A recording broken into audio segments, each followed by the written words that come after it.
This program is brought to you by Link TV for educational and non-commercial use only.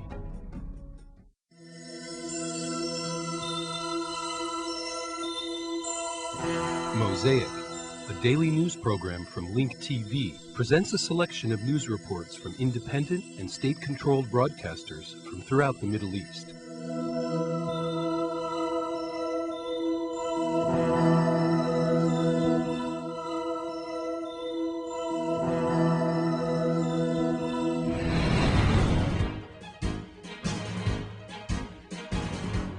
أهلا بكم إلى المدار. The U.S. State Department announced that Washington restored full diplomatic relations with Tripoli, confirming that it will open an American embassy in Libya soon. Meanwhile, the Libyan Foreign Minister, Abed Rahman Jalgham, welcomed the move, saying that a new chapter has been opened in the relationship between the two countries. U.S. Secretary of State Condoleezza Rice confirmed that her country plans to remove Libya from the list of countries sponsoring terrorism and the list of countries that do not cooperate with the United States on the war against terrorism.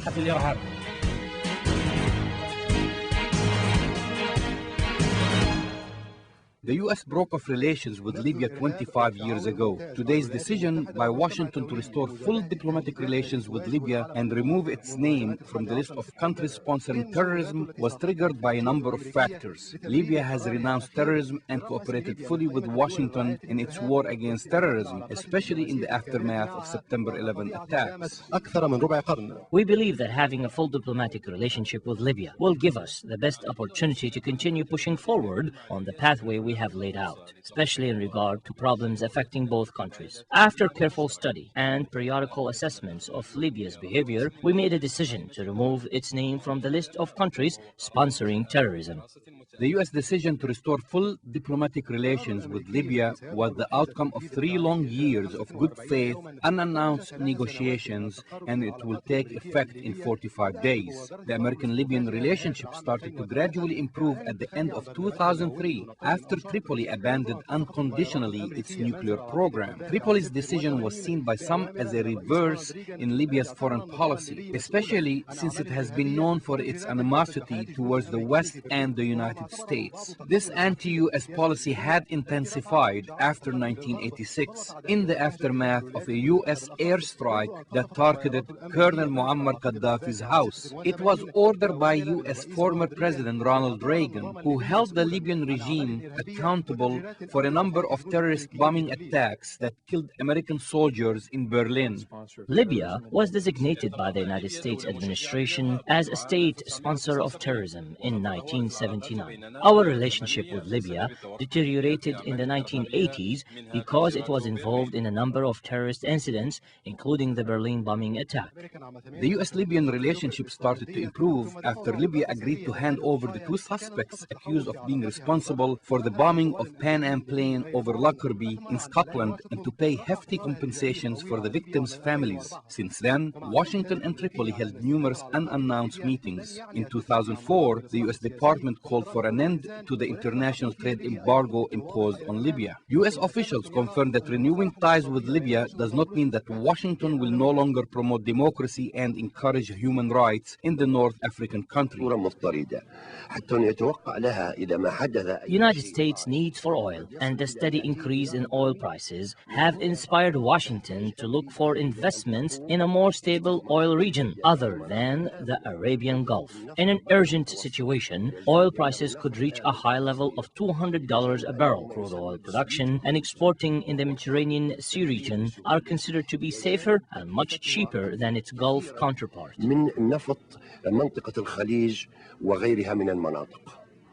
It seems that Washington, by restoring full diplomatic relations with Tripoli, has rewarded the Libyan regime for its voluntary compliance with U.S. policy. However, the timing of this decision and in light of U.S. State Department's statement that followed, many believe that Washington wants to send a clear message to countries in the region and to remind them that its policy of the stick and carrot is still in effect.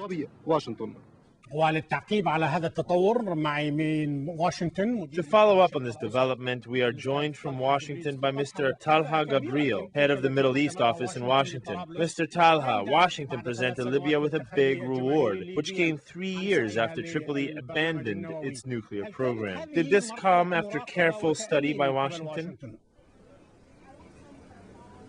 هو في الواقع تعبير المكافأة تعبير حقيقي، ولكن بالنسبة للليبيين المكافأة لم تكن بالسرعة المطلوبة، بل كان هناك شيء من القلق. I agree with you. Libya did get a big reward from Washington. However, many Libyans believe that this reward came too late. In fact, Libya has expressed fear over Washington's reluctance to restore full diplomatic ties with Tripoli. I could say that some reports came out a while back confirming that the summer of 2006 will witness a breakthrough in the relationship between the United States and Libya. However, the recent increase in oil prices may have played a role in this latest development to renew ties between the two countries. This latest United States move did not stir controversy in Washington, especially since it had already been mentioned that full diplomatic relations between the two countries would be announced soon. تطبيعا كاملا للعلاقات بين البلدين قد أصبح وشيكا.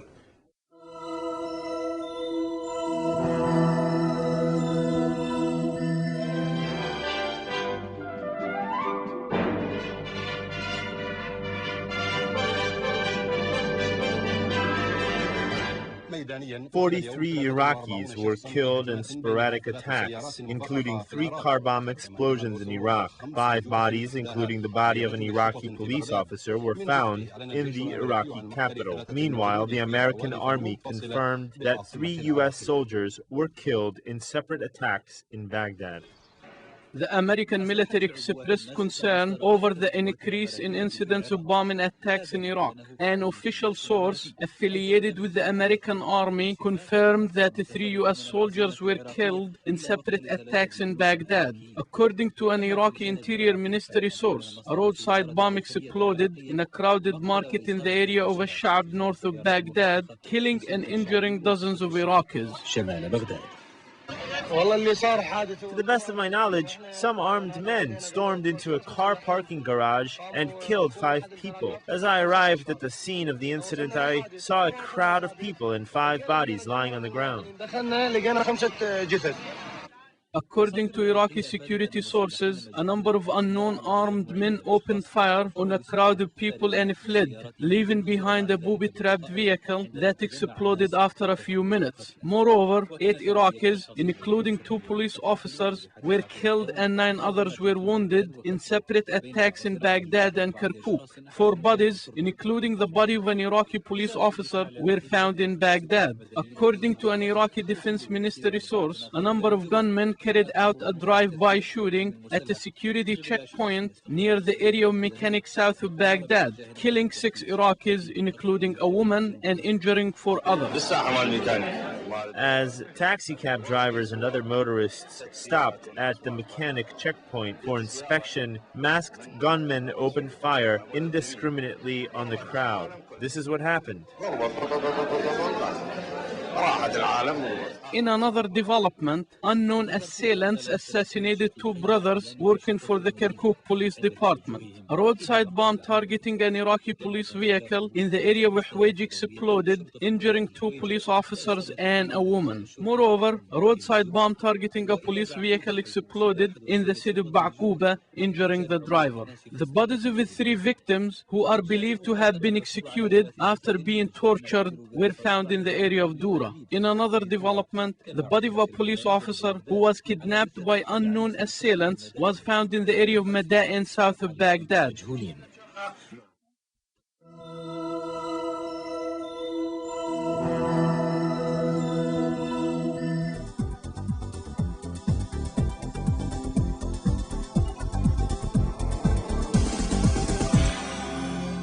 Iran's foreign minister, Minushahar Mutaki, confirmed that his country will reject any European proposal calling on Iran to suspend uranium enrichment. During a meeting with the British, French, German, Chinese, and Russian ambassadors in Tehran, Mr. Mutaki confirmed that his country will turn down any European incentive package if it requires that Iran halt uranium enrichment. He also announced that Tehran will accept any initiative that guarantees Iranian rights.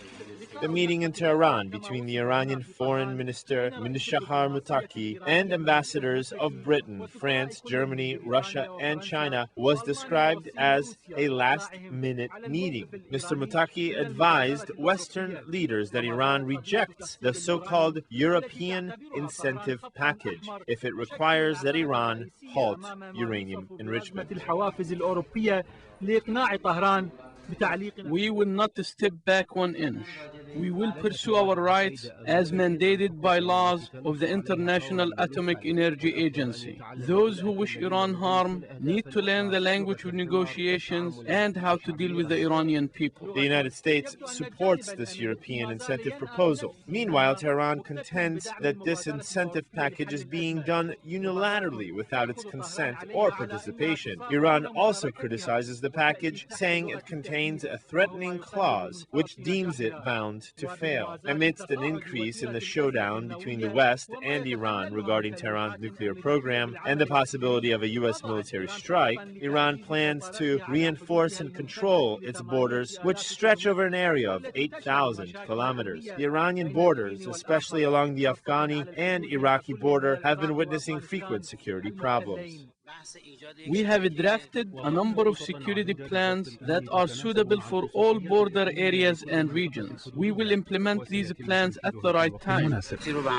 These security plans were made in light of the recent heinous crime that was committed by a group called the Soldiers of God in the southeastern part of Iran. A number of terrorists stopped 4 cars, tied and blindfolded 12 passengers, and then shot them to death and burnt down their vehicles. This crime was carried out on a major highway stretching from the city of Kerman and leading to the city of Bim. The Iranian people and officials strongly condemned this terrorist act, accusing foreign intelligence agencies of being behind it, so as to derail the security situation in the country. Foreign intelligence agencies want to retaliate against the Iranian people by inciting these terrorists. Iran was not very enthusiastic about the European incentive package. This news came as the United States is trying to rally the international community. Iran didn't want Europe to repeat mistakes of the past.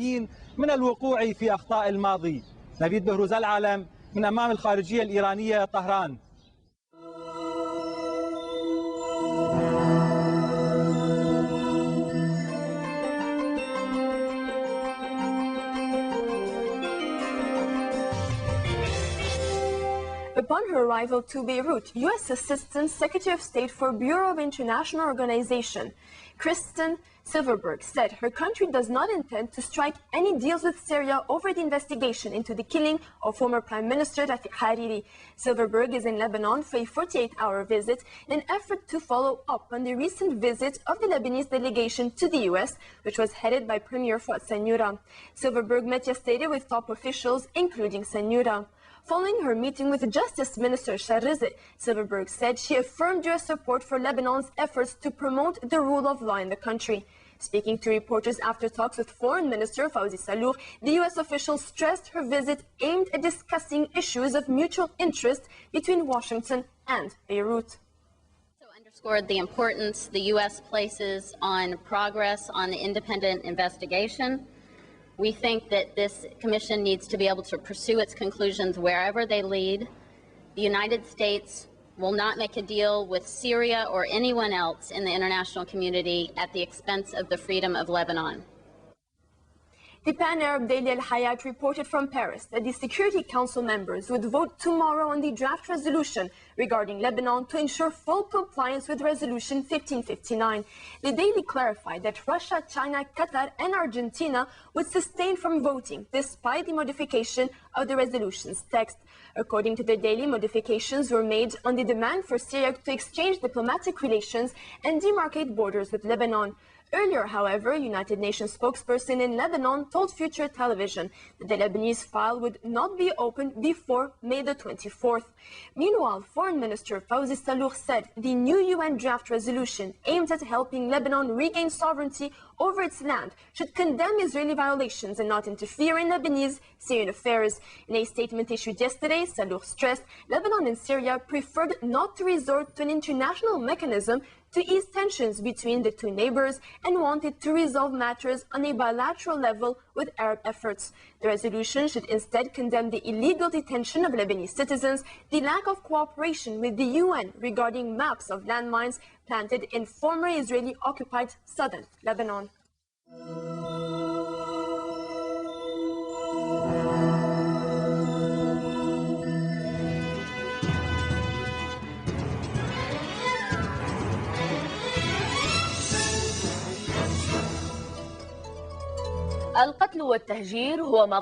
Israel was built on killing and forced immigration 58 years ago, and today Israel insists on reminding the world of how it was established. The Palestinians who continue to demand the right of return are commemorating the event, believing that their rights will not lose legitimacy over time.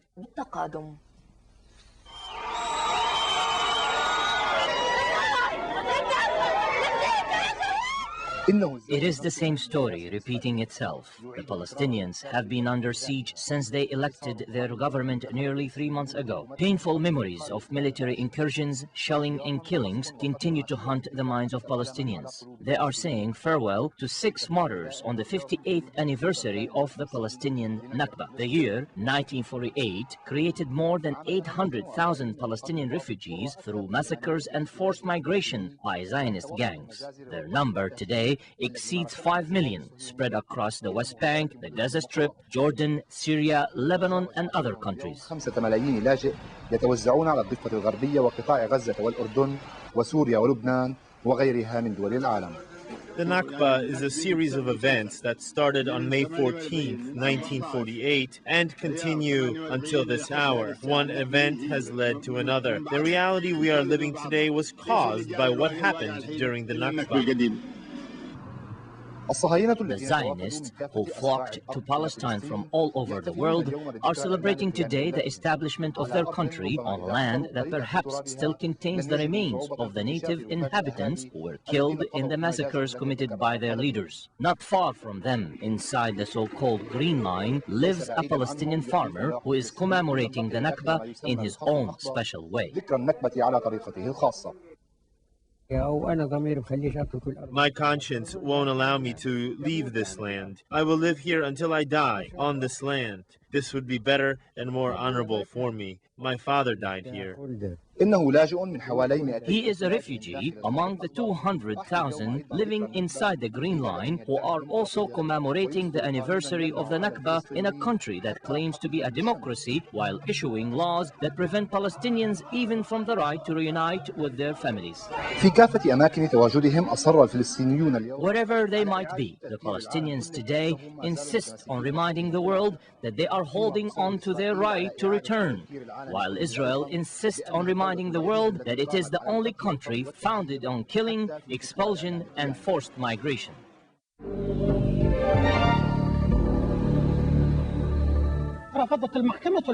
Israeli High Court rejected a petition filed by a number of Arab members in the Israeli Knesset to cancel an amendment to Israeli citizenship law. The new legislation denies Israeli citizenship to Palestinians in the 1967 territories who are married to Palestinians in Israel. Extremist members of the Knesset, for their part, welcomed the decision. Others said that the law is not suitable in a country that claims to be a democracy.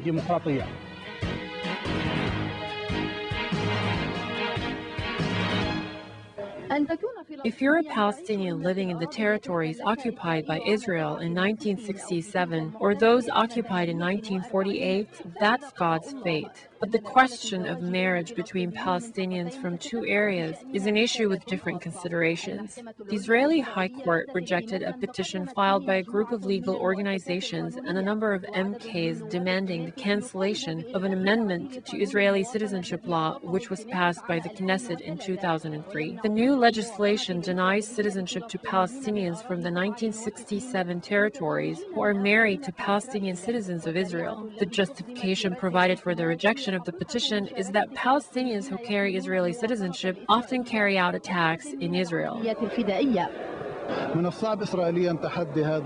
It's difficult to challenge this law in Israeli courts. However, we must now turn to an aggressive international campaign because international public opinion has condemned this law and considers it a racist law that must be overturned.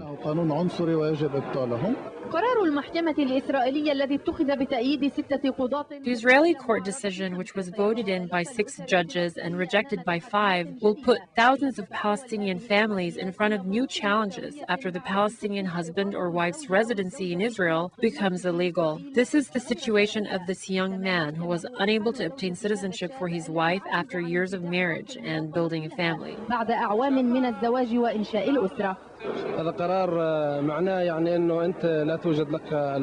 This decision basically means that you do not have the basic right to marry and build a family. It means that after you marry, you may lose your family, your home, and pretty much your whole existence. The court's decision, which eliminated any hope for Palestinians to reunite, could strengthen the position of the Knesset, which had repeatedly extended the amendment to the law on past occasions. The general direction in the Knesset after the court's decision today is to enact even more racist laws because the High Court essentially provided full legal precedent for racism and basic human right violations. Everyone realizes that this is a racist and politically motivated law. There is no law like this in any democratic nation. The choices available to Palestinians who are affected by the High Court's decision are not many. One of the hidden goals of this Israeli legislation is perhaps to secure a Jewish majority in the Hebrew state.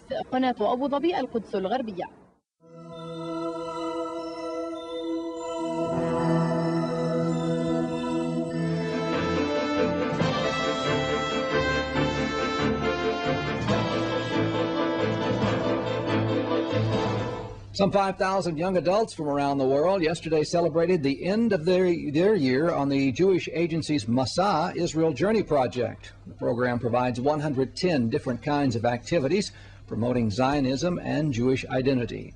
IBA's Ellie Wagalarter has more on the story.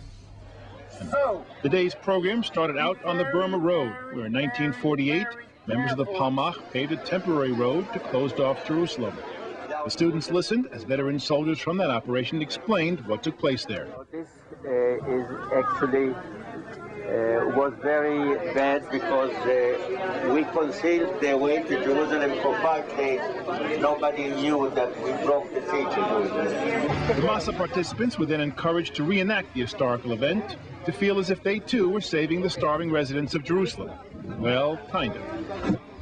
This is the way to Jerusalem, okay? It's called Derech Burma.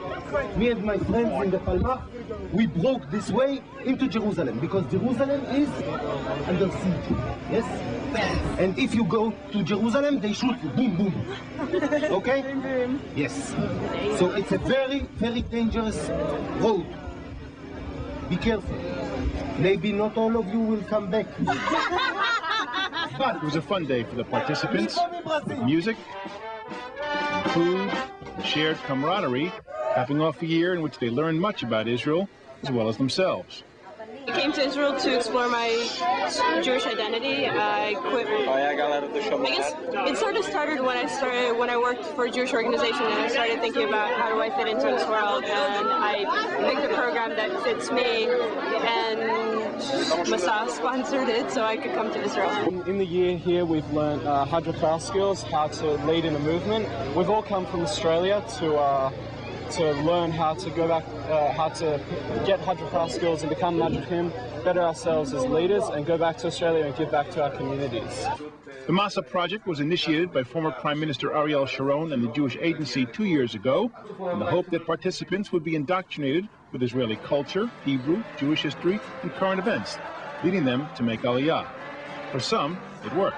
I feel more of a connection here with people than, where I've lived before.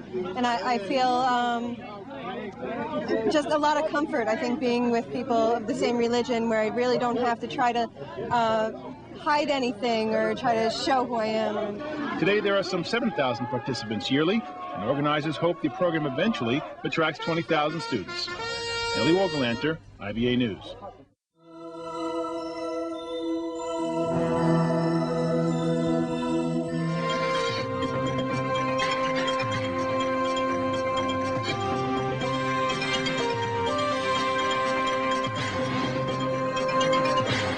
ونصل إلى محطتنا الختامية وهي فنية. The folk dance troupe Al-Naia has a strong national and international presence. It started in the province of Tindouf and has since brought delight and amusement with its musical talents. Our colleague Bahida Musawi introduces us to the Naia dance troupe.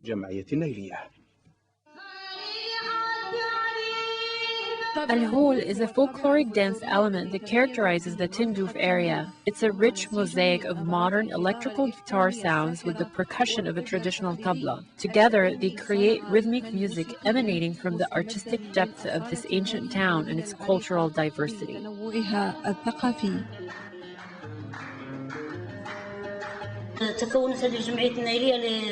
Our troupe Al-Naia was formed in 1965, then formally established in 1990, but we've been really performing since 1977.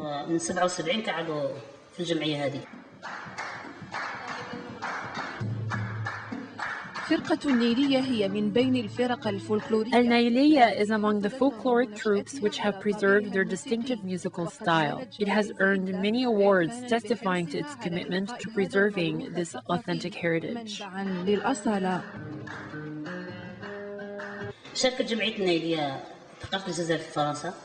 Our troupe has performed in France, Athens, Italy, and Mauritania. This is abroad. We also performed in Algeria, in the areas of Tamarast, Elizi, and Jant.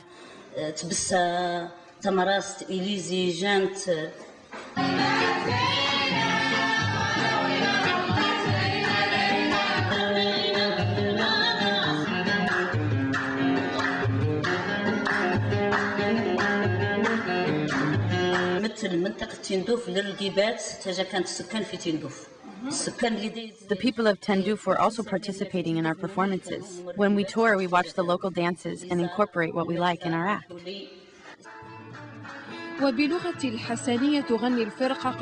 The troupe sings love songs and chants human stories in the Hassaniya language. In the dance, the woman dances in front of the man, moving sideways and gyrating to the music. Her male partner, for his part, expresses his bravery and valor with his strong moves. Together, the moves make up a beautiful painting drawn not by a painter's brush, but by the dancers of Tindouf.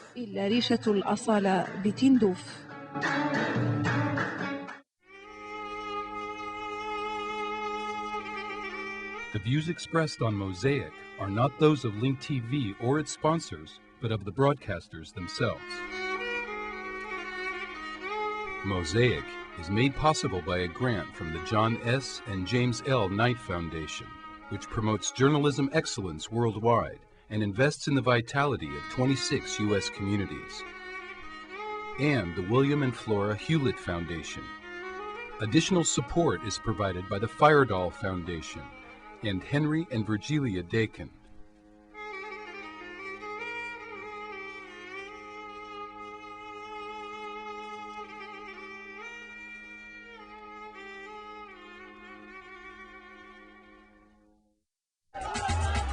Is this the Iraq War you never see on American TV?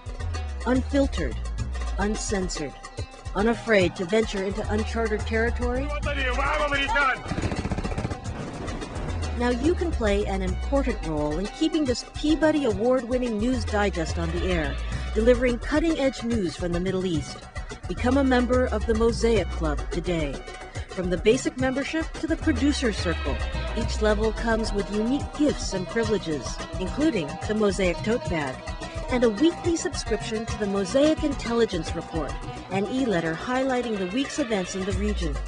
Some members will receive a DVD of Occupied Minds, a journey into the heart of Israel and Palestine, or will recognize your important role by putting your name in the show credits. Some memberships include a tour of Link TV studios in San Francisco, invitations to special events, and lunch with Mosaic's producer. Join the Mosaic team. Help keep critical news from the Middle East on the air. Just log on to www.linktv.org/Mosaic Club to learn how you can join the Mosaic Club today. This program is brought to you by Link TV for educational and non-commercial use only. Link TV is the only U.S. television network devoted to global and national news, with uncompromising documentaries and diverse cultural programs. Programs which connect you to the world.